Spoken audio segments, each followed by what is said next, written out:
Welcome to The Explainer. Today, we're diving into a story that is honestly going to send an absolute shiver right down your spine. We're looking at a deeply chilling, kind of mind-bending mystery that stayed completely buried for over half a century. It's this wild situation that totally blurs the line between a true crime cover-up and, well, an actual supernatural event, all centered around what looks like a totally normal house on Maple Street. We're going to unpack exactly what went down step by step, using the actual historical clues left behind. To kick things off, I want you to put yourself right in the shoes of our main guy today, Roger Sutcliffe. Imagine you're just standing in your living room, peering through the lace curtains into the house next door, and suddenly, you realize something is fundamentally wrong. I mean, what would you do if you looked out your window and realized your neighbors were literally frozen in time? It's a completely terrifying thought, right? But that is the exact question that kicked off this whole bizarre investigation. Okay, so to understand how we got here, we need to quickly talk about Roger. Back in 2000, he suffered a really severe back injury doing construction work. It left him on disability, and naturally over the years, his world just got a lot smaller, a lot quieter. Eventually, his 92-year-old Aunt Hilda passes away, and Roger inherits her place on Maple Street and moves in. And this house, it was basically a time capsule, smelled like lemon polish, stuffed with old ration books, 1950s recipes, ticking clocks everywhere. But, as you'll see, that quiet, peaceful new life was about to be totally shattered by what was going on next door. Every single evening, right around dusk, Roger would look out his window and see the Jensen family. They were trapped in this perfect picture of mid-century bliss. You had grandmother Dora rocking calmly in her chair, the dad Ralph reading his evening paper, Maggie knitting, Uncle Don smoking over in the corner, and the two teenagers playfully arguing over a radio. Every single night, the exact same scene. The curtains never opened during the day, no cars ever pulled up. It looked incredibly peaceful, sure, but also just impossibly perfect and impossibly repetitive. So, Roger's thinking maybe they're just, reclusive, maybe they just keep weird hours. He casually brings it up to another neighbor while out checking his mail. And boom, this is where the illusion completely drops. The neighbor doesn't smile. He just looks at Roger dead in the eye and says, "Roger, that family died in 1964. A gas leak took the whole family in their sleep. That house has been empty for over 60 years. No way, right? So that night, Roger looks out the window again. But this time, his brain processes the scene totally differently.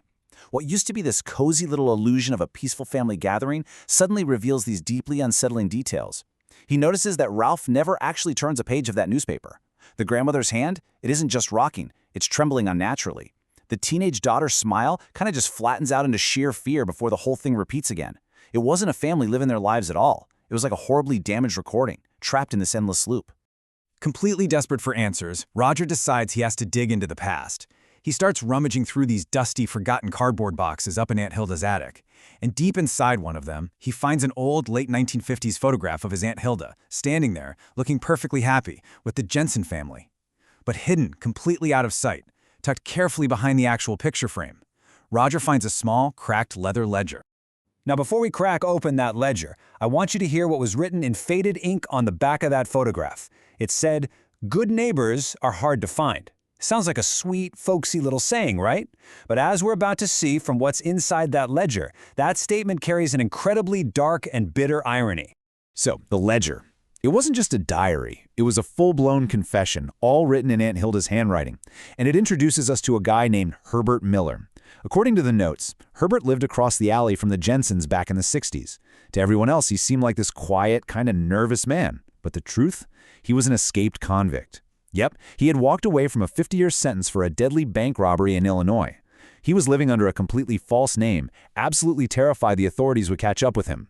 Keep that secret identity in mind, because it is the crucial piece to understanding his terrifying silence. Let's break down exactly how this spiraled into an absolute tragedy on the night of October 14th, 1964. Around midnight, Herbert Miller is awake, can't sleep, just looking out his upstairs window. Moments later, he spots someone sneaking through the side yard with tools. It's Randy Zimmerman. This was the jealous ex-boyfriend of the Jensen's teenage daughter, Betty. They'd had a really terrible public breakup. Shortly after, Herbert literally watches Randy kneel down and deliberately sabotage the basement gas line with a wrench. Herbert knows exactly what is about to happen. But he does nothing. By morning, the entire Jensen family is found dead in their beds. So we really have to look objectively at why Herbert Miller didn't just pick up the phone and call the cops.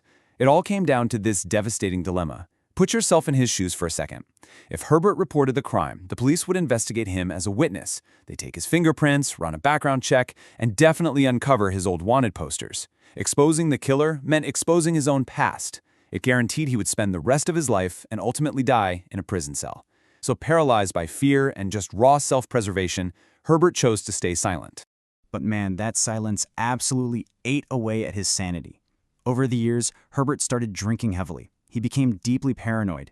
He even claimed he could physically see the dead Jensen family sitting in their house every single night. The guilt was just crushing him. Finally, jumping ahead to 1982, right before dying of a stroke, a hallucinating Herbert confesses the entire horrific truth to Aunt Hilda. And Hilda? Well, out of this deeply misguided sense of mercy for a broken man, she decides to guard his secret until her own death. But Hilda couldn't just let the truth vanish completely. She couldn't do it. She left Roger a breadcrumb. When reading the final, shaky entries of that ledger, Roger finds this chilling quote, "I hid the wrench beneath the loose floorboard under my desk. Someday the truth may need to be uncovered." Turns out Herbert had actually snuck into the yard the morning after the murders and scavenged the very tool the killer accidentally left behind. Okay, let's dive into this, because Roger immediately heads downstairs to Aunt Hilda's old writing desk to find this evidence. First, he pries up this old warped floorboard that just groans as he lifts it. He reaches into the dark space and pulls out a bundle wrapped in this old yellowed cloth. He unwraps it and reveals cold, rusted steel. It's a pipe wrench, heavily engraved with the initials RZ. Randy Zimmerman.